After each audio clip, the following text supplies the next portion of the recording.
है। मैं प्रणाम करता हूँ हिंदुस्तान की पवित्र धरा को, राजस्थान की पवित्र धरा को, लोहागढ़ की पवित्र धरा को, उसमें भी शेरगढ़ गांव की पवित्र धरा को। मंच पर विराजमान आदरणीय श्री राम फैसला साहब, आदरणीय दिनेश जेठा साहब, मैं नाम जानता हूँ सर, माफ कीजिएगा, बुजुर्ग बैठे आदरणीय हमारे भरवाड़ सरपंच साहब सिरपुर कुमार जी और दीवानजी शेरगढ़ साहब, जिनका ये विद्यालय है, जिन्होंने बहुत अच्छा कार्यक्रम यहाँ पे किया है। मैंने जब सुना कि शेरगढ़ के विद्यालय में एक अच्छा कार्यक्रम होता है, लेकिन जो तारीख मैंने सुनी थी दीवान जी, मैं बात कहना चाहता हूँ और मैं कोई झूठी बात नहीं कह रहा, मैंने केवल सुना था, देखा नहीं था। लेकिन जब मैं आज यहाँ आया, पहली बार आपने मुझे आमंत्रित किया और जब मैं आया हूँ तो मुझे लगा है कि वास्तव में शेरगढ़ का जो कार्यक्रम होता है, शायद बयाना तो क्या पूरे भरतपुर में ऐसा कार्यक्रम होता नहीं होगा। तो तालियां अपने सम्मान में दोनों हाथों पर उठा के बजाइए एक बार। बहुत बहुत धन्यवाद। पूरा शेरगढ़ का ये राजेश पायलट उच्च माध्यमिक विद्यालय का पूरा स्टाफ, पूरे बच्चे और इसके संचालक, आप सब बधाई के पात्र हैं।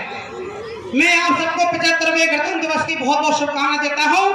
और क्योंकि ज्यादा समय बोलने का है नहीं है, अतिथि अपना अपना काम करके जा चुके हैं, लेकिन मेरा मन है आपने यहाँ जिस प्रकार अयोध्या को साकार किया, यहाँ के बच्चों ने जो कार्यक्रम दिया, मुझे इतना भाव विवल हो गया कि बता नहीं सकता आपको शब्दों में। बहुत अच्छा कार्यक्रम आपने अयोध्या पे दिया। मैं केवल 4 पंक्ति भगवान राम के सम्मान में पढ़ूंगा और उससे पहले 3 छंद मैं देश के तमाम वीरों के नाम करना चाहता हूँ, जिनकी बदौलत से हम सुरक्षित हैं। ये देश किसी राजनीति से नहीं चलता है। मेरे बच्चों, आप सुनिएगा, मैं आपके से बच्चों को पढ़ाने का काम करता हूँ। मैं दमदमा गांव में पोस्टर हूँ, 12 साल मुझे काम हो गए। ये बयाना ही नहीं, राजस्थान पूरा देश में जब भी कभी भी शहादत जरूरत पड़ती है तो सबसे पहले नाम आता है तो राजस्थान का आता है। तब मैं कहना चाहता हूँ कि ये आन बान और शान की मिट्टी है, चाहे राजस्थान, चाहे शेरगढ़, चाहे बयाना, ये आन बान और शान की मिट्टी है। ये चंदन के बलिदान की मिट्टी है। ये आन बान और शान की मिट्टी है, ये चंदन के बलिदान की मिट्टी है।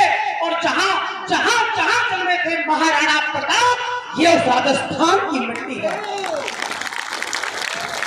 मैं राजस्थान की उस पावन धरा को नमन करते हुए केवल 3 छंद करना चाहता हूँ। भैया आप मुझे खूब जानते हैं, इसी तरह से आप सुनते हैं। 3 छंद देश के उन तमाम वीरों के नाम। ये देश किसी राजनीति से नहीं चल रहा है, ये देश चल रहा है तो मजबूत कंधों के दम पर। पहला मजबूत कंधा है हिंदुस्तान का वो जवान जो सरहद पर सर्दी, गर्मी, बरसात सब कुछ सहते हैं, तब कहीं जाकर हम सुरक्षित रहते हैं।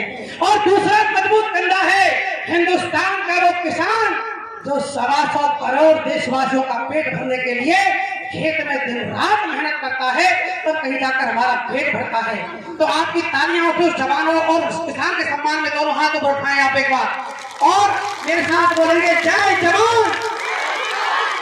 मैं सुनाता हूँ सर, 2-3 शब्द सुनाता। धमनियों में रक्तदान बह रहा है वीर के, जो मातृभूमि अन्न और वीर को प्रणाम है। जन्म देने वाली सिंगनी सीमा की कोख और उसके दोनों आंचलों के चीर को प्रणाम है। धमनियों में रक्तदान बह रहा है वीर के, जो मातृभूमि अन्न और वीर को प्रणाम है। जन्म देने वाली सिंगनी सीमा की कोख और उसके दोनों आंचलों के चीर को प्रणाम है। पाक देश भक्ति का पढ़ाने वाले पिता और पाक देश भक्ति का पढ़ाने वाले पिता और वीर की वीरांगना की पीर को प्रणाम है। और मात भारती की आन बान शान के लिए जो हुआ कुर्बान, उस वीर को प्रणाम है। भारत माता की, मात भारती की। उस भोगी भाई ने बहुत अच्छा बोला, सरपंच साहब का नाम था उनका, वो यहाँ थोड़ा अपने डुमरिया वाले, बहुत अच्छा उन्होंने बोला।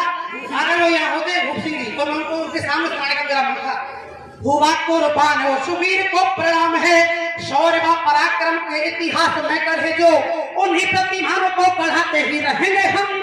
रण में जो शत्रु को पढ़ाए वीरता के पाठ, पाठ वीरता के जो पढ़ाते ही रहेंगे हम। शान ये तिरंगे की न कम होने देंगे और शान ये, अब आपकी तालियां उठे अंतिम पंक्ति पे, शान ये तिरंगे की न कम होने देंगे और मान मातृभूमि का पढ़ाते ही रहेंगे हम। और जब जब जब जब बलिदान मांगेगी तो मातृभूमि शीश काट काट के चढ़ाते ही रहेंगे हम। जब जब बलिदान, बहुत बहुत धन्यवाद। बच्चों, वास्तव में लग रहा है कि आप सुनने के मूड में अब एक संतोष सुनाता हूँ। जब जब बलिदान मांगेगी तो मातृभूमि, शीश काट काट के चढ़ाते ही रहेंगे हम। शीश काट काट के चढ़ाने का जो सिलसिला है, जो सदियों से चला आ रहा है वो सिलसिला, तब कहना चाहता हूँ, शीश काट काट के चढ़ाने का जो सिलसिला है, राम की कसम कभी रुकने न पाएगा। मात कालिका के खूनी खप्पर में शत्रुओं का खून जो चढ़ेगा कभी सूखने न पाएगा। शीश काट काट के चढ़ाने का जो सिलसिला है, राम की कसम कभी रुकने न पाएगा। मात कालिका के खूनी खप्पर में शत्रुओं का खून जो चढ़ेगा कभी सूखने न पाएगा। खाते हैं सौगंध पन्ना खाए मां का दीपदान, खाते हैं सौगंध पन्ना खाए मां का दीपदान, वाला बलिदान कभी चुकने न पाएगा। और अब आपके हाथ खामोश नहीं रहेंगे, पंक्ति सुन के तार बजाना। खाते हैं सौगंध पन्ना खाए मां का दीपदान, वाला बलिदान कभी चुकने न पाएगा। और कसम कसम भगत सिंह के फांसी वाले फंदे की है, कसम कसम भगत सिंह के फांसी वाले फंदे की है, प्यारा ये तिरंगा कभी झुकने न पाएगा। कसम भगत सिंह के फांसी वाले फंदे की है, प्यारा ये तिरंगा कभी झुकने न पाएगा। एक और चार पंक्ति पढ़ता हूं, सुनिएगा। ना तो हिंदू मुसलमान में दंगा रहे, ना तो हिंदू मुसलमान में दंगा रहे, संगो हरदम ही जमुना के गंगा रहे, संगो हरदम ही जमुना के गंगा रहे। मेरे दिल की तो है बस तमन्ना